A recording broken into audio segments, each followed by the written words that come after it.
नमस्कार साथियों, आज हम लोगों के साथ फिर एक बार भंते शांति मित्र जी प्रतापगढ़ यूपी से हैं। तो हम लोग आज इनसे एक इम्पोर्टेंट प्रश्न है जो जानने का प्रयास करते हैं। प्रश्न है कि बौद्धों में कितने संस्कार होते हैं। नमस्कार भंते जी, आप हमारे दर्शक को आज बताने का प्रयास करें कि बौद्ध धर्म में बुद्धिस्टों के कितने प्रकार के संस्कार होते हैं। जो बौद्धों के संस्कार होते हैं, मैं उस पर बताने से पहले अपना परिचय देना चाहूँगा कि मैं भंते शांति मित्र, राष्ट्रीय धम्म प्रचारक, national and international Buddhist society, पूरे भारत में धम्म का प्रचार प्रसार मेरे द्वारा लगातार किया जा रहा है। इन संस्कारों में जो बौद्धों के द्वारा संस्कार होते हैं वो जब बच्चा गर्भ में आता है तभी से शुरू होते हैं। गभ मंगल जिसे संस्कार कहा जाता है, जो भी परिवार के परिजन होते हैं, बच्चे के सभी परिजन इकट्ठा होकर के गभ मंगल की कामना करते हैं कि अच्छी तरह से बच्चा पले और बढ़े, और ऐसे बच्चे के गर्भ में जो माता रहती है उस माता के प्रति क्या कृतज्ञता, क्या भाव होने चाहिए, किस प्रकार से उसकी देखरेख होनी चाहिए, ये बौद्धों में सदैव रही है।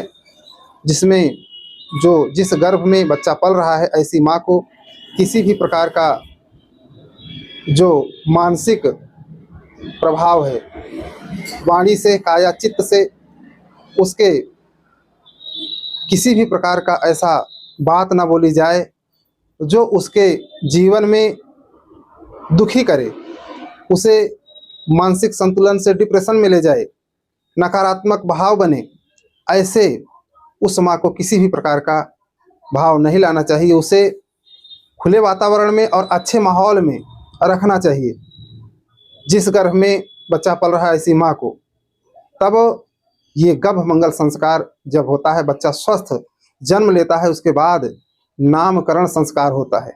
तो नामकरण संस्कार में बच्चे का गुण, स्वभाव, प्रभाव के माध्यम से उसका नाम रखना चाहिए।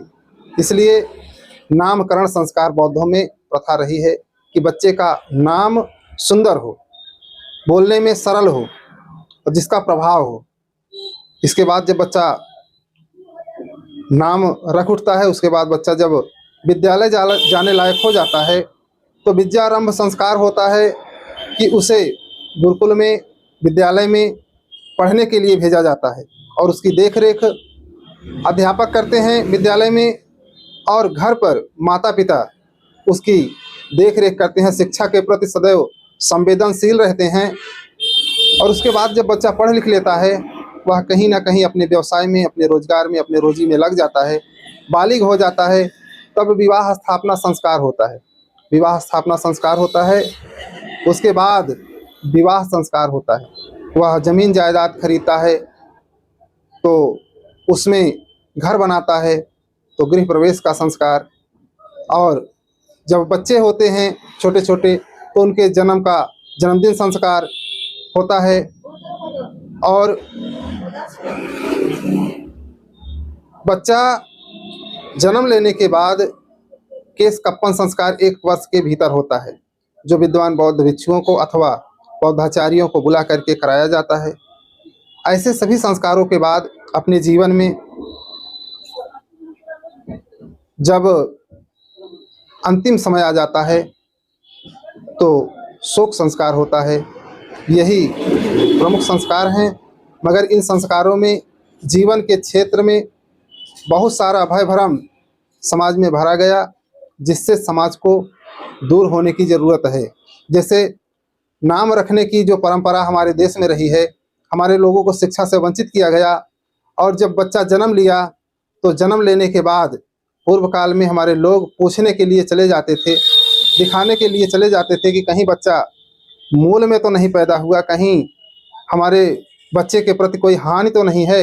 ऐसा भ्रम समाज में फैलाया गया, जिससे हमारे लोगों को दूर होने की ज़रूरत है।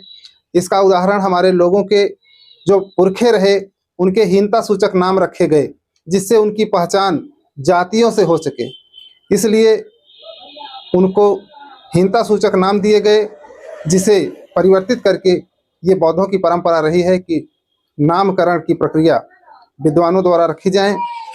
और ये तमाम प्रकार के जो भय भ्रम भरे गए हैं कि जीवन काल में व्यक्ति जीते जी तो बहुत सारा उसके जीवन में कार्य होता है अच्छे अच्छे, मगर उसके मन में ऐसा डर भरा गया कि जीवन में मरने के बाद तुमको नरक होगा, स्वर्ग होगा, ये सारा भ्रम फैलाया गया।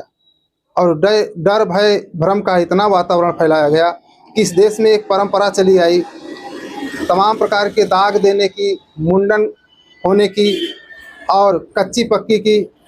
ऐसा लोग कर रहे हैं, अनर्गल खर्च करते हैं और उसे पुनः गड्ढे में गिराने का कार्य करते हैं।